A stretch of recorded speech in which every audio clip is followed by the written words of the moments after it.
Can I start with Deshaun Jackson? Did you see the Deshaun Jackson news 30 minutes ago? He's a Raven.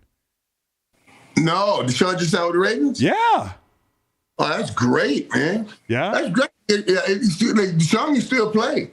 Yeah. Deshaun still plays, so that's a great sign for them, too. He has some speed. I want them to find him a big dude. Yeah. Stop always finding these fast dudes. Find him a wide receiver, tight end. Yeah. Somebody to go with Mark Andrews. They can line up right outside of Mark Andrews, cut him down, split it in the slot, and do some damage. I mean, I like the fast guys, but boy, you're a big dude. It's interesting because I look at the Ravens and listen, I'm a huge Lamar fan. He's missed a couple throws in big spots this year. That's no secret. Big spots, dog. People go through slumps and the whole thing, and maybe the magic's running out, or maybe it's been run out with Greg Roman. But I think their problem's more down in the red zone. Hey, when you gotta have it. I mean, there's Mark Andrews, but then do you have somebody else you can depend on regularly? And does stretching the field really change things for Lamar? Or is this right? I mean, what do you think? Do you think what does this change specifically for him? You're absolutely right. I don't know. They go from the Marquise Browns and they keep going with these I guess fast dudes. Now, listen, Deshaun Jackson's been a good player for a long time. Yeah, and he can still run and he can still play. But I wish they would go find him a Drake London. Yeah, that'd be cool. A Drake London, man. That boy goes up and get any ball anywhere at any time. If you have a guy that all right, he's worked on his pass and he's gotten better at his pass, and he'll continue to work on it and continue to get better. But why don't I give him a bigger window? Right. You know what I'm saying? You know how hard it is to hit them fast dudes running down, especially. Yeah, and he's missed, like you say, he missed a couple throws, man, back to back in one game, wide open. I mean, people don't even get that wide open in the NFL. So yeah, I wish they would give him some big guys to get some room for error. I'm with you, man. And I wonder, that makes me think about Mike Gesicki, who's down in Miami. I love that dude. I do too. I love that dude. Who's going to make a play for him? Who do you think is the best fit for him? I had a team in mind. I've been floating, but I want to hear what you have to say. Who, Mike Gesicki? Yeah, who's a good fit for him because his usage is way down and they've kind of all but been set out. Why do you think they're getting rid of him in Miami? I don't know. I mean, his usage has been way down. So basically his targets have been way, way down. And I don't know if it doesn't mesh as well with the offense they're running now or whatever. There's too many options on the field with Tyreek and that sort of thing. That's what it is. Yeah. It's just they got some real options on the field out there. But and when you think about it, they're like, okay, we're designing the play to put the ball in Tyreek Hill's hand and Jalen Waddle's hands, because at any time, them boys will be gone. We got to get the ball there. And Gesicki, just in that pecking order. But I like him. I think they should be working him in. I think he's a big time. I don't see how has he talked about, have Miami talked about letting him go or anything like that? Have they said it out loud, Cowboy? They haven't said it out loud. I'm talking to my producer, Cowboy Reed, who's a Broncos fan, unfortunately, Michael. Oh, he trying to get Gesicki? Yeah, well, he's got to get somebody, dude. I'm trying to get a whole new team is what I'm trying to get. No, you don't need a whole team. You need a new system. Yeah. That system doesn't fit. It doesn't fit Russell Wilson. You know what I mean? We want it. You think what Aaron Rodgers does, all that read option stuff, he can zip that ball in there. That's never been Russell's game. Russell more make things happen. Yeah. You put him back there. You get him a great running game. You drop back, let him scan the field. And then he buys a little time, and then he makes some plays. That's when they start moving the ball. Yeah. When he loses the context of that offense and he starts doing Russell Wilson things. Yeah, and the magic, because we played him twice a year, was always off script, and it was always off script, right? Right now, it's just not clicking for him in that offense, and part of it may be he needs more freedom, but also he's 33, man.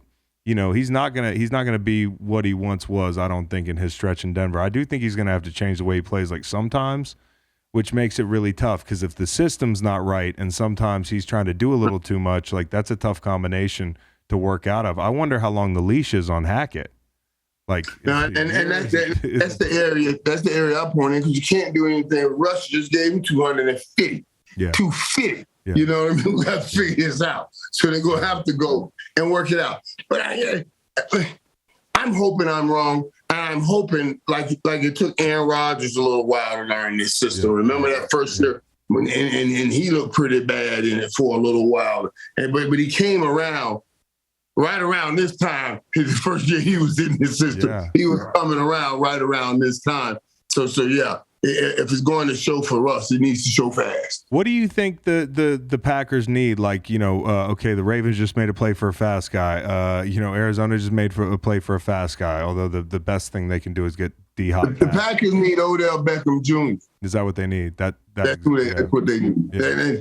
And there are a few teams that need him. Odell's going to sit back and see what team is in the best position when it's time for him to come back, and he's going to go to that team. But, yeah, they need that dynamic receiver, that guy, that guy that Aaron Rodgers can get to, and he won't replace Devontae Adams, but give him something. Yeah, something like he had with Devontae Adams. No question. Okay, give me Super Bowl hangovers, man. Like, I figured you're the perfect guy to ask. I mean, you guys did a great job of getting back on the horse every year, right? Like, but it was a party down there, and you guys were celebrated, and you won a few of them. And I'm looking at the Bengals and the Rams, and I can remember in 2018, after we won the Super Bowl, we were 4-6, and we made the playoffs, and we were a catch away from being right back in that thing. But it's like you dig yourself a grave so early in the season. You got to climb out of it.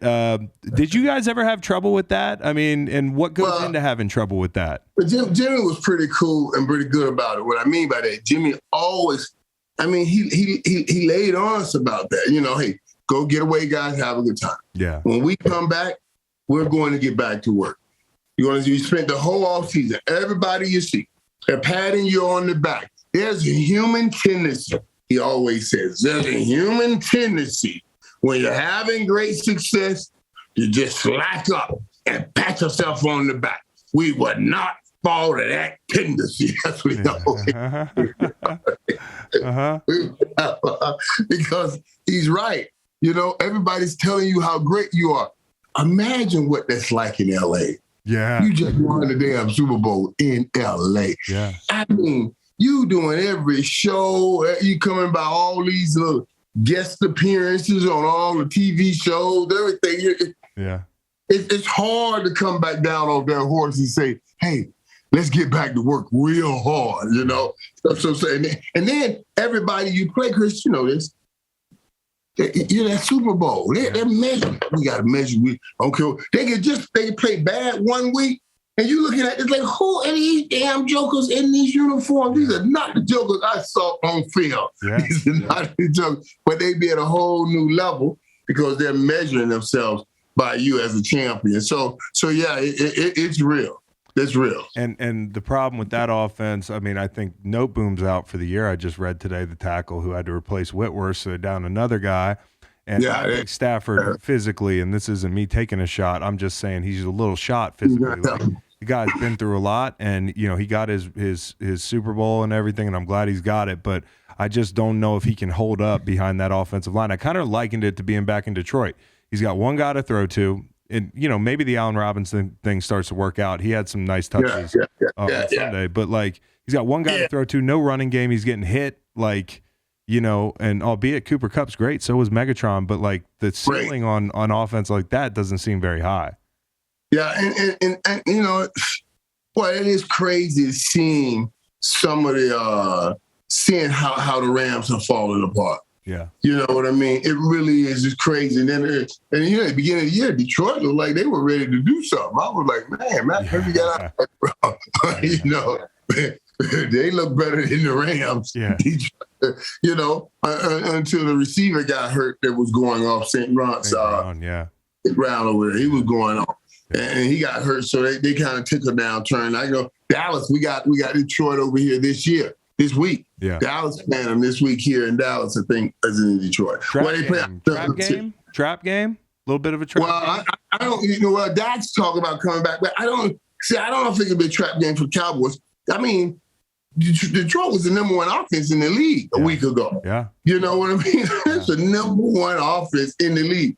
And the one thing Dallas needs is a lead. Yeah. So then that defense can just tie back the ears and get to the quarterback. So yeah, it'll be a tough game for Dallas, especially with that. Because you're coming off a real physical game against the Birds, man. That was electric up there. There's a lot of energy being poured into that game. I know you picked with the good guys, and so and even Jason Garrett succumbed to the vibes, man. The vibes were too strong for Coach, man. He picked the Eagles on TV, so like coming off a game like that.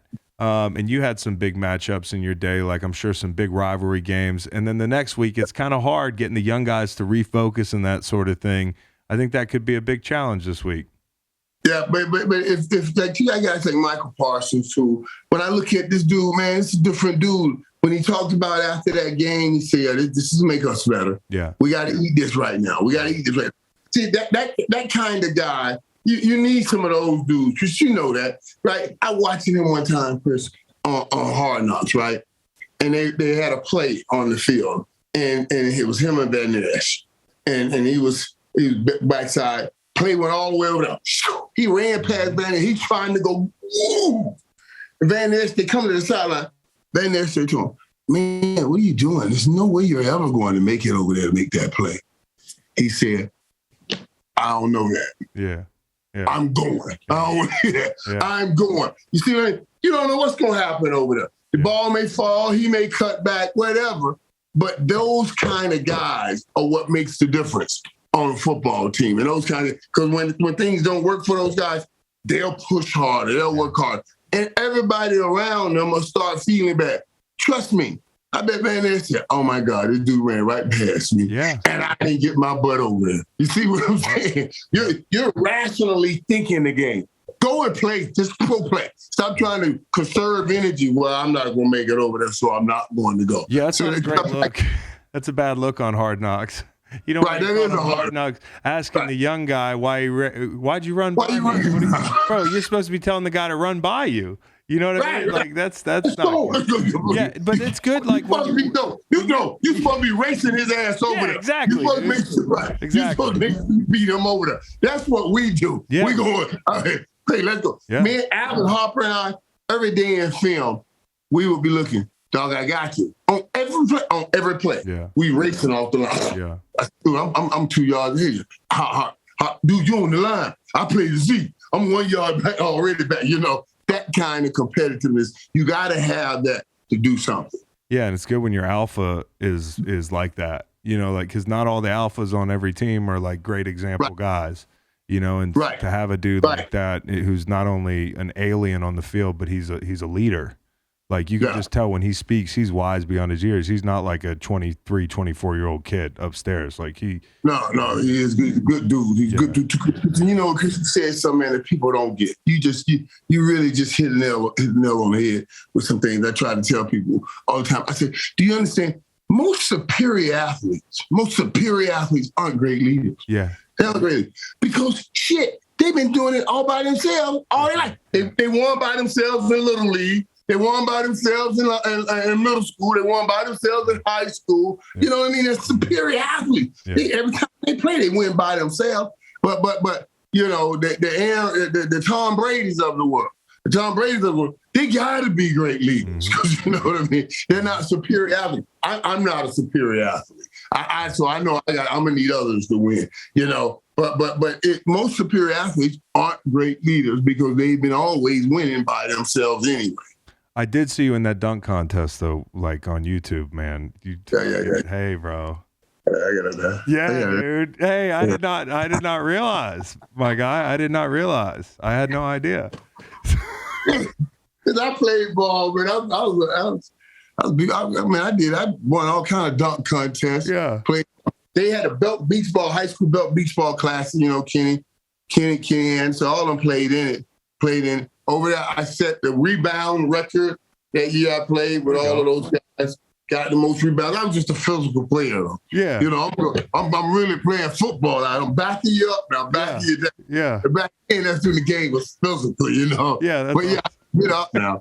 I could jump and get up. That was my thing. I could jump and up. Yeah. Hey, for anybody listening, it's on YouTube. Go check it out. I had this dunk called a peekaboo dunk, right? That was always used when I win my dunk contest with, right? I go peekaboo. And I always put the showmanship into it. Like I go to midcourt, everybody. And then I said, come right now. Yeah.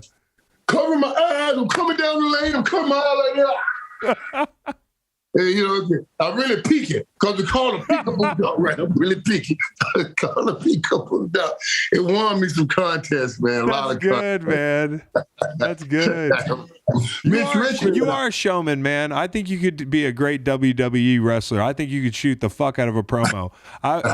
When you were hyping up the Cowboys a couple weeks ago, I almost believed, man. You had me believing, man. In Cooper Rush, I think you can shoot the. You be seeing the videos or when I be cutting the fool off. When you're getting hyped, I'm like, man, this guy could have been a Hall of Fame wrestler as well, dude. He could shoot a promo. You could do a lot of stuff, man. Stuff is fun too, man. Can you imagine that stuff is so fun? Hey, all right, this is interesting. Like you watch now, and I kind of watch now because there's a couple times in my career that I kind of would like somebody to come get me. But now guys have a ton of avenues to get out of their situation. They got social media. They'll like some shit. They'll accidentally retweet some shit. You know, they'll be looking for their name and it'll be like, this guy should get traded. Oh, whoops, I retweeted it. Or they'll work the agents or they'll fucking, I don't know if this is what Robbie Anderson scrub their account of all team stuff. Yes, right. all the team stuff, right. They have all these avenues. And Robbie Anderson, like there's one way to do it. I'm not saying that's why he did it. But like Robbie Anderson probably wanted out anyways, and sometimes it happens at the same time. You want out so bad, like that little thing makes you snap. When like when I don't know if you were ever part of a year where it was so stressful, bro. And like there's some dudes that are checked out, and there's some dudes that are angry. And I just was sitting there thinking about Robbie and just the way guys are. In the '90s, guys didn't have a way out of their situation, did they? No, and it's so funny because I said that yesterday on the show on First Take. I remember because, we're talking about Devontae Adams, we're talking about Tyreek Hill. And these teams always say, I guess they say it for their fan base, we really wanted to keep him. We were willing to pay him to keep him. Yeah. Shut up. Stop it. Stop the line. Stop the line because you really want to keep him. You should have taken care of that before. It didn't want to, So stop that. But I said to them yesterday, why are these teams letting these guys go? Just because they want out. When I wanted, I remember negotiating with Jerry, and I wanted to go. I said, Jerry, I'll go somewhere else. Let's do it. And he was talking about trading me for Carl Pickens for over in Cincinnati. Wow. I said, Jerry, I want championships everywhere I've ever played. I would like to go see if I can turn Cincinnati into a championship. Because he was bluffing. I thought he was bluffing, but he was trying me. I said, okay, let's do it. And I was serious. I was like, okay. Let's do it. Yeah. Let's do it. And then Jerry sat there and he said, okay, you want to do it? I said, yeah, let's do it. Then he said, boy, I'm bullshitting. Ain't nowhere in the world. He said to me, he said, Michael, and I'll never forget. He said, Michael, when I look at you, you know what I think about? I think about Magic Johnson in the Lakers. What would Magic be without the Lakers? What would the Lakers be without Magic? What is Michael Irvin without the Cowboys? And what are the Cowboys without Michael Irvin? He said, Michael, what I'm trying to tell you, Valley Ranch is where we practice at. He said, what I'm trying to tell you, Michael, this is verbatim. If a bomb hits Valley Ranch today and blew everything up, when the smoke clears, baby, you and me, we gonna be right here forever. We might as well work this deal out right now. And I said, I started laughing. I said, man, you are crazy. Yeah. You went through all of that. But he was basically telling me now, is that you gonna work here or you ain't gonna play? Right. Could so be worse. And work it out. Right. Could be worse. So I wouldn't mind that. Some of these teams like, listen, man, dude, I'm not letting you go. Yeah. I'm not letting you go. That's what I would be saying. I'm not letting you go. And then some of these teams, they screw up trying to save every dime. You know, they could have signed Devontae a couple years ago and not let it get to that. Right. You know what I'm saying? But of course, by the time it gets to that, it's like, oh, well, he's asking for this. Like, well, it didn't have to get to this. The market didn't have to dictate that it got to this. Right. And then emotions that got in the way. Because I hate that too, Chris Elton. Well, it's nothing personal. It's just business. It is damn personal. Personal. I'm feeding those are my personal kids I need to feed. Give me my money. Stop playing. Stop saying stuff like that. You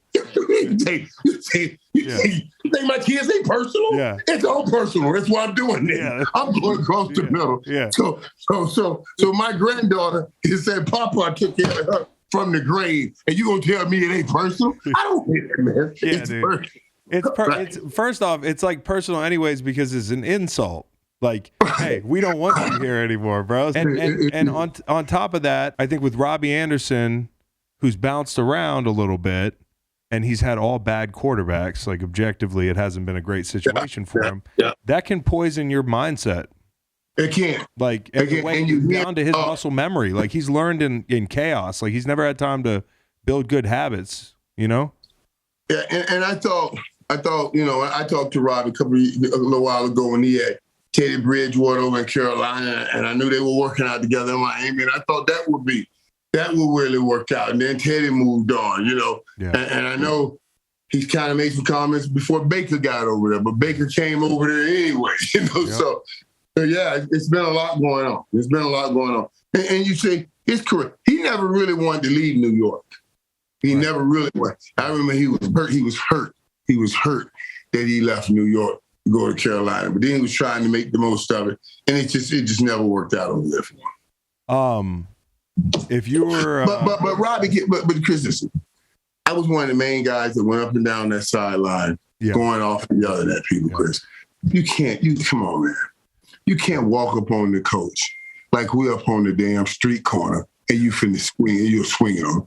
Leave that old gangster crazy music bull junk on the street. You know what I'm saying? Yeah. That's all that is, dude. Yeah. Like, oh yeah, I don't know, man. Well, like, I think there's a way. Like, there's situations as a player where me and a coach had like at it, and maybe it could get there, but you know, like, what's the justification if a coach says something that's over the line? Like, and you and I know what that would be. Like, something about your family, calling you soft, challenging you physically, threatening you, like, then I think it's warranted. But I always can tell by, like, you ever try to litigate these situations with no sound, you know, and you look around and see what the teammates' reactions are, like, you know, when a guy's going off and everybody just kind of looks off in the distance, like everybody's just tired of the shit, you know what I mean? They seen this movie before. It didn't seem like a situation where Robbie Anderson was in the right, at least to me, just judging by the context of the whole situation. Right. You know, it looked like he threatened the coach, and you know, like, what are we doing? Like, what are we doing, bro? You know what I mean? Like, so I agree with you, man. And I'm gonna tell you how I've always said this too, because you know, I've had guys, young guys, asking me, man, what need you know to go say? So I said, first of all, if your ass ain't playing, don't say nothing. Yeah. Don't say anything. You can't go over. Come on, let's go. Come on. Yeah. And you ain't making no plays. Yeah. Because now it sounds like you're yelling at everybody saying, I need y'all to go play instead of me. Yeah. If you making plays and you come on, guys, I need you. Let's go play with me. Now I'm saying, come on, play with me. Yeah. They'll take that because you making plays. Let's go, guys. Let's go. But if you ain't making plays, man, you got, come on now. Don't come over here yelling and you ain't made a damn play. And that's why that's the Tom Brady thing, which, it's not ideal that he missed, walk through. I would have said, hey, try to, get back a little earlier. But at the same time, some people are like, they've been asking me all week, how would you feel if you were Tom Brady's teammate? If I'm Tom Brady's teammate, I'm probably coming into the meeting on Monday looking at my grade and worrying about my fucking job because we're 500 and everybody in that building is tight right now. Right now. Nobody's thinking about Tom Brady. People are thinking about like their livelihood and maybe what they didn't do right on Sunday because it wasn't just Tom Brady. And, if anybody's I don't know how you feel about that because at first I was like, that's a bad look. But at the same time, like nobody's going to say anything because good luck without Tom Brady. You know, like it's a business. You need this guy. And that's me right there, see. That's me. I'm like, wait a minute. Wait. We wasn't getting nowhere near no damn Super Bowls until you came over here. I don't want to hear that. If he needs a Friday off, he can take a Friday off. I don't want to care about that. That's the national media coming up with. I don't give a damn. I just Tom Brady. Stop playing. Just so be back by Sunday. We'll work this thing out. Don't worry. Stop playing him, man. You know, it trips me out when people start jumping on things like that, you know? And the man, listen, if I'm this man's teammate, this dude has come across and put me in a whole nother plateau and taking me to a Super Bowl. I know he's going through something at home. I ain't got no issue with what he's dealing with right now. I know I said it when he was missing those 11 days. I said, there's only a few things do this to a man. The way he looked right after that game when he came back, this preseason game, after 11, 12 days, the way you saw it on his face. See, I said, only a few things in life can wretch and vex a man's spirit like this. And they all start with D. They all start with D. It's the death of a kid, death of your kid, the death of your mom, the death of your wife, or divorce. That's it. That's it. That's it. That's the only thing that vexes your spirit so great. And we all see that. We see that he's dealing with that. And if I'm on his team, man, the first chance I get, somebody put a microphone in my face, I'll burst out. I'll burst about it. I wish y'all were the national media. Shut the hell up. We're fine with what Tom did. This is our quarterback. We know what Tom's dealing with. Shut up and leave us alone. I would say that just so he knows he has support. I know he knows it, but you know what I mean? Sometimes you just want to hear, you know. You can do more to nip that in the bud, the distraction part of it. You know, like the people talking about it. If somebody takes the air out of it in a locker room. Stop. Let me tell you, let me share something with you one time, man. I mean, and I hope Troy don't mind that shit. So, you know, I love it. And it's so funny because, you know, he texts me today. He texts Emmett and I today. Troy, I don't know where he was. When he was coming back from Monday Night Football, and he just said, hey, man, get ready to take off or something, man. And I just want to tell you, boys, I love you, man. I'm so glad, man, that God put us together. You know, some great things like that. You know, he just a dude like that, right? I'll never forget. One time we were in the locker room, and we had this element in the locker room that was kind of against Troy, this element. And they were putting out things like, Troy gets on the black players harder than he gets on the white players. Dropping these little insinuations, you know what I mean? Dude, my next press conference, I went the hell off. I said, hey, man, I can't believe y'all out here writing stuff like this. Y'all got to stop that, man. Listen, ain't nobody in this locker room blacker than me. So you can say, hey, you know what I'm saying? I put a stop to it. I said, y'all got to, come on, man. Let's stop doing that right now. Because a lot of that stuff is coming in to tear up what you have. And you got to be smart about it. They've been at the top the last couple of years. Any little wrinkle, any little problem, some people are coming and tear it up. And I always say this, if you roll to a Super Bowl, it's never paved smoothly. It's paved with peaks and valleys. That's why football teams and football organizations never win Super Bowls. Oh, you can deal with the peaks, but they come apart in the valley. But football families, they come together in the valley. You start protecting one another. Then you say, hey, it's us against the world. And then you come out even better than you went in that valley. Football families, the only thing that win championships because of that right there. And that's why playing a team coming out of a valley can be dangerous. Sometimes it's not who you play, it's when you play them. We've been saying that on this pod. Sean Payton had that the other day on the Fox set, and I was like, that's one I got to catch there because it's true. It's when you play a team, and sometimes it does make them closer to go through some shit. So you got to watch out for some of these teams in the second half of the year. That's all we're saying. Michael Irvin, Pro Football Hall of Famer, friend of the program. He's the best, dude. I really appreciate you hanging with us through the technical difficulties and for coming by all again, good, man. You know I love you, man. You know I love your dad, man. I love your brother, man. You're just good people, man. All of you good people, man. And we got to encourage each other. Nobody encouraged men, so we got to make sure we encourage each other. You're damn right, buddy. I'll encourage you right back. Coolest fucking dude ever. I appreciate you, man. Love you too, man. Much love, man. Much love, man. Yeah. Listen to the full podcast on Spotify, Apple Podcasts, and other podcast streaming platforms. Wherever you want to get the podcast, you can get the podcast. Pretty simple. New episodes every Monday, Wednesday, and Friday. Don't forget to like and subscribe for more content. Podcasts get pretty wild. This is real tame.